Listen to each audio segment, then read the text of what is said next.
celebrar a Lutero o a la Reforma al doctor Leopoldo Cervantes Ortiz, por favor.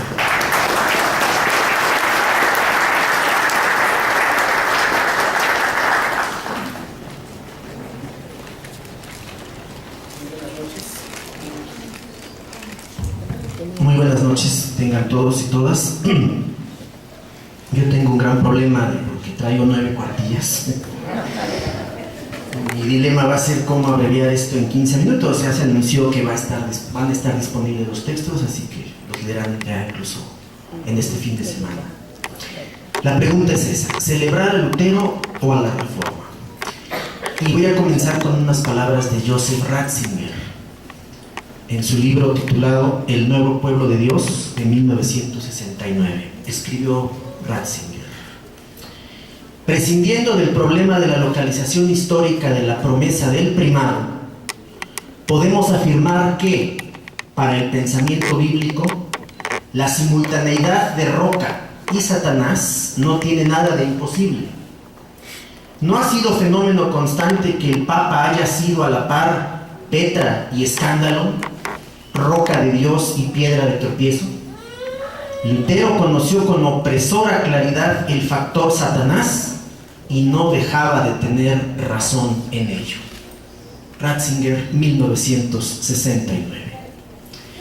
Comenzará esta exposición, que viene dividida en 3 partes. Primero, las razones entrañables del dilema, de la pregunta ¿qué celebrar o qué conmemorar?, como bien decía el doctor Hansen, con las palabras de un escritor español que les quiero recomendar muchísimo, Jesús Fernández Santos. Falleció en 1988 a propósito de su titulado Libro de las Memorias de las Cosas, y en el que, sin abandonar su agnosticismo, dejó constancia de un acercamiento entrañable a la figura del reformador a través del contacto con algunas comunidades protestantes. Él no era protestante ni religioso. Escribió lo siguiente: iba yo monte arriba, camino de Santiago de Peñalba, dejando a un lado el Valle del Silencio, por donde San Genadio buscaba soñar, lejos del siglo, en la bruma encendida de su alma. Era ya media tarde, cuando, iniciado el camino de retorno, apenas salvada la primera revuelta, me encontré con Lutero por primera vez. Al punto, reconocí su perfil singular, su inconfundible silueta, su ademán siempre dispuesto a sembrar el mal en torno, tal como lo enseñaban de niño en el colegio. Sin embargo, nada en él allí era enemigo, hostil. Por el contrario, me pareció tranquilo, pensativo. Sentado sobre el viejo muro que defendía a un prado, parecía meditar sobre las miserias de este mundo, tan poco de su agrado. Como su siglo no había llegado todavía, le pregunté el porqué de aquel gesto. Él no me respondió, solo indicó con un leve ademán 2 losas de cemento que, unidas sobre el césped, parecían desafiar al más allá, bajo un cielo teñido de nubes rojas como hoguera de herejes en la pesada lejanía. Salvada la valla, allí estaba Lutero de nuevo, invitándome a pasar. No parecía taciturno, sino activo, sereno, despejado, dispuesto a enseñar a cualquiera su insólito y particular refugio. El suelo bajo mis pies sonaba en la madera reseca, gastada de tanto frotarla con arena del río, señalando impertinentes mis pasos, dejando adivinar en la sombra unos cuantos bancos, simples tablas de pino o castaño. Ahora parece que su suerte está cambiando. Incluso se habla de hacer santo a aquel maldito fraile revolucionario condenado por Carlos V en Worms. Sería curioso verle subir al púlpito a predicar en la más francesa de nuestras catedrales, contemplar sus vidrieras al ponerse el sol, pasear sus rincones o posar para que su retrato en piedra de león viniera a las orillas de la Virgen del Dado, tal como quiere la leyenda, como un soldado más en busca de una jugada de fortuna que lo lleve definitivamente hasta las puertas de una tranquila eternidad. Ese es el Lutero entrañable visto por un agnóstico español, notable escritor, un poco olvidado, pero muy interesante.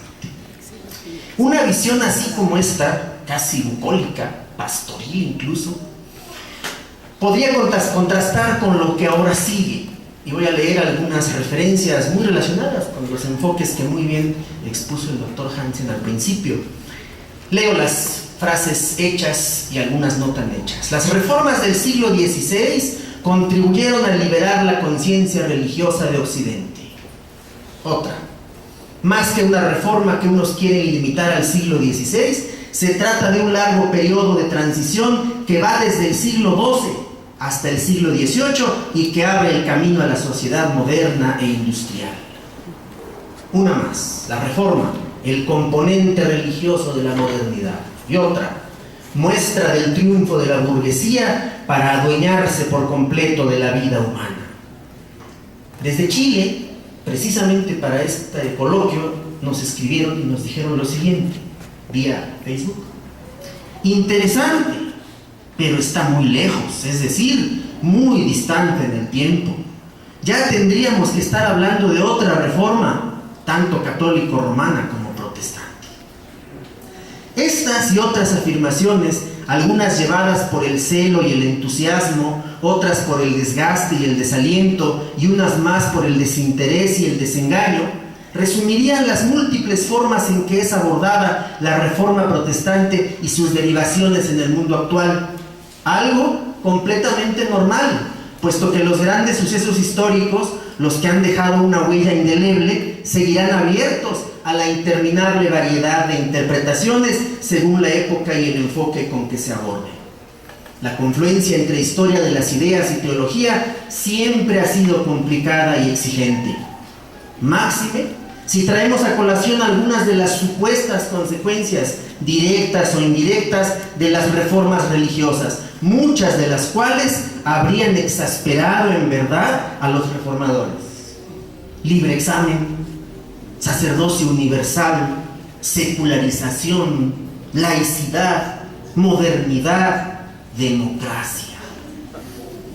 El ejercicio de la autocrítica, tan urgente siempre, tampoco ha estado ausente en los años recientes. Desde Cuba, el pastor bautista Francisco Rodés ha escrito sobre el ideal frustrado de la reforma protestante. ¿Cuál? El sacerdocio universal de los y las creyentes. Y tan simple como decir que aún hay diferencia entre pastores y laicos. Con eso, la reforma, enfoque segundo, fracasó. El ideal frustrado. Me apuro. Dos antecedentes permiten acercarnos a los entretelones de la pregunta que estamos planteando. En 1983, cuando se celebró el medio milenio del nacimiento de Lutero, la entonces República Democrática Alemana se hizo cargo del festejo. Y por supuesto lo hizo con el énfasis ideológico que le correspondía. Si ustedes revisan el periódico El País, ahora que los archivos de internet facilitan tanto la revisión de estos temas, se dan cuenta de que cómo le dieron seguimiento a todos los proyectos, expresiones, disputas, porque la República Democrática y la República Federal de Alemania se disputaron a Lutero. El entonces líder de la nación del bloque socialista dijo que Lutero era uno de los hijos más grandes del pueblo alemán. Y el presidente de la República Federal, por su parte, alguien que había pertenecido al nacionalsocialismo, dijo que ese personaje había honrado toda la nación alemana desde siempre. El periodista español que vivía en Berlín o en Bonn en ese momento escribió y dijo: la celebración de Lutero ha superado incluso los actos organizados con motivo del centenario de Carlos Marx, fundador de la ideología sobre la que se basa el Estado obrero y campesino. Algunos han llegado a hablar irónicamente del camarada Lutero. El editorial del País, precisamente el periódico español, exactamente el día en que se cumplieron los 500 años en que nació Lutero, escribió lo siguiente: 1983 en España, a través de la valoración del Dios justificante del individualismo, de su rechazo de lo punitivo y de la colocación del Evangelio por encima de la ley, Lutero abrió paso a muchas de las categorías del mundo moderno. Fue un reformador en la filosofía, en la música, en la fundación de la lengua moderna alemana, y desencadenó al mismo tiempo la historia de la Europa central y septentrional hacia rumbos que marcarían para siempre la historia de la humanidad. Segunda cosa, lo celebrable de ambos, de la persona y el proceso. En 2009 surgió la misma pregunta con respecto a Calvino. En aquella época nos preguntamos, ¿celebrar a Calvino es calvinolatría? Hoy tendríamos que decir, ¿celebrar a Calvino es luterolatría? ¿Idolatramos a Lutero o idolatramos el movimiento que dirigió?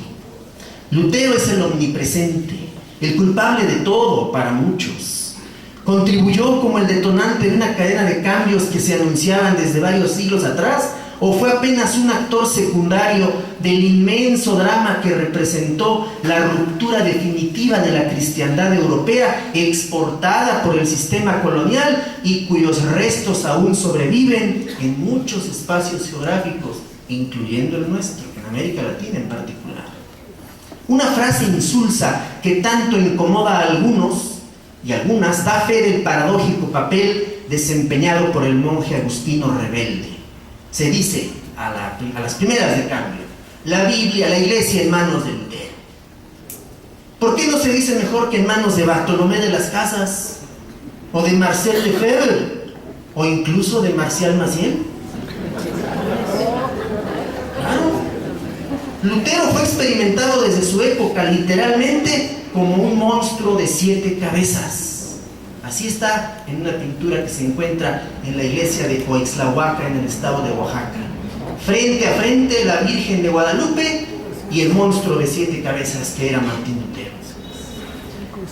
Nuestro hermano católico Jan Meyer, aquí en México, en el año 99, respondió a esa frase.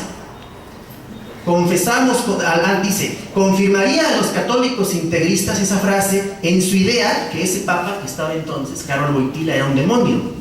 Poner la iglesia en manos de Lutero. El milagro humanista y político-económico encarnado en el príncipe elector Federico de Sajonia permitió que Lutero tradujese la Biblia completa y abrió progresivamente las puertas hacia una nueva forma de pensar en medio de una religiosidad que se fragmentaría inevitablemente, aun cuando el reformador nunca lo buscó. Y número 3.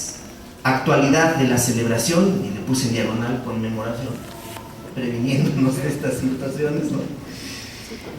El folleto de las conmemoraciones en Alemania, en este momento, muestra el esplendor de las urbes que acogieron, a veces muy a su pesar, los aires de libertad que recorrieron Europa. Recorrer la ruta de Lutero como parte del turismo teológico de rigor es una experiencia obligada, aunque solo sea virtualmente. Y se puede hacer. Allí se destacan las demás ciudades tocadas por la Reforma y que llegaron a ser significativas para la misma, desde Sevilla en España hasta Debrecen en Hungría, pasando por Wittenberg, por supuesto, Ginebra y también por París. Lo impensado viene desde España, donde en estas semanas se está transmitiendo a la televisión española, la televisión oficial, pública, la serie Carlos Rey Emperador, donde aparece la imagen de Lutero. Y debo decirles, para quienes han visto el anuncio en internet y las tarjetitas que se repartieron, la imagen de Lutero que aparece ahí es la del actor que está encarnando en España a Martín Lutero en la serie de la televisión española. Por eso es un Lutero diferente. No estamos acostumbrados a ese rostro. Es diferente y se hizo a propósito, y hay que agradecer a los diseñadores que se fijaron en esa imagen para romper la imagen tan persistente de Lutero. Una pregunta de la propaganda televisiva de esa serie concentra el enfoque en el que se aprecian nítidamente las manos de los historiadores que participaron en los guiones de esa serie con esta pregunta: ¿cederá Carlos V a la presión de Roma para que le ejecuten por herejía, o a la de los príncipes alemanes que sienten simpatía por Lutero? Imposible olvidar, al hablar de España, las sobrecogedoras e impresionantes palabras del heredero de Carlos V, Felipe II, cuando dijo: prefiero no reinar a reinar sobre herejes. A fin de profundizar en la reforma más como un proceso que como evento ligado a la fuerza o el carisma de sus dirigentes, hay que valorar con más elementos de juicio la simultaneidad cronológica que nos atañe directamente. La conquista española, en México en particular, y la reforma son dos acontecimientos paralelos. ¿Y qué ha sucedido en México con ese espíritu contrarreformista que hemos heredado desde la época de la colonia? Octavio Paz se quejaba de que ni en América Latina ni en México tuvimos una verdadera reforma religiosa. En la época de la explosión pentecostal se decía que esa era la reforma religiosa que nos merecíamos. Ya no se piensa así. ¿Qué pasó en México y en América Latina? ¿Hubo una reforma silenciosa disfrazada de liberalismo anticlerical? Fue algo ante lo que reaccionó la corona española y que, insisto, está muy bien recreado en la serie mencionada. Les quiero dejar como recomendación otras dos novelas españolas. Hoy hablamos de novelas españolas. La primera, la mencionada. La segunda, El hereje, de Miguel Delibes, extraordinaria. Y otra más, Reconstrucción, de Antonio Orejudo, así se apellida, Orejudo, que se ocupan de la indeseada presencia de las heterodoxias reformistas en España. Y termino. Mucho de lo celebrable de ambos, de Lutero y de la Reforma, tradicionalmente reconocido dentro y fuera de las comunidades religiosas, es el acceso a la Biblia y ese gran monumento que es la traducción al alemán de su época, el libro que más ha influido en la vida alemana, dicen algunos. Dos abordajes a esa Biblia desde México y muy recientemente son notables. Primero, el estudio de Herón Pérez Martínez del Colegio de Michoacán, 2014, acerca de la misiva sobre el arte de la traducción, acerca de la cual escribe. Es uno, de Lutero por supuesto, el documento famoso, es uno de los documentos más importantes para la historia occidental de la teoría de la traducción, junto con la matriz teórica tradicional que se hace arrancar de Cicerón sobre la traducción, donde se enfrentan dos maneras de traducir: la traducción literal y la traducción según el sentido del texto. Lutero, por supuesto, se orienta hacia la segunda. Y en segundo lugar, la tesis de licenciatura, es de maestría si no me equivoco, de Miguel Ángel Hernández Rodríguez, una tesis que ustedes pueden descargar completa en internet, que se llama La tipografía, el diseño y los grabados de la Biblia de Lutero de 1534, identificación, análisis y catalogación de los recursos visuales y editoriales empleados en un libro antiguo. Un auténtico tour de force que desmenuza los aspectos formales de tan impresionante edición. Javier Aranda Luna se ha referido a esa traducción en un texto memorable, donde entre otras cosas afirma: con su traducción no solo logró convertirse en el principal promotor de la lectura de todos los tiempos, sino también en el iniciador de la literatura alemana. Solo me resta anunciar la aparición del libro Martín Lutero, la Reforma Protestante y el nacimiento de la sociedad moderna, del fallecido intelectual valdense italiano Mario Mieghi, un libro que publicará la editorial CLIE. Muchas gracias.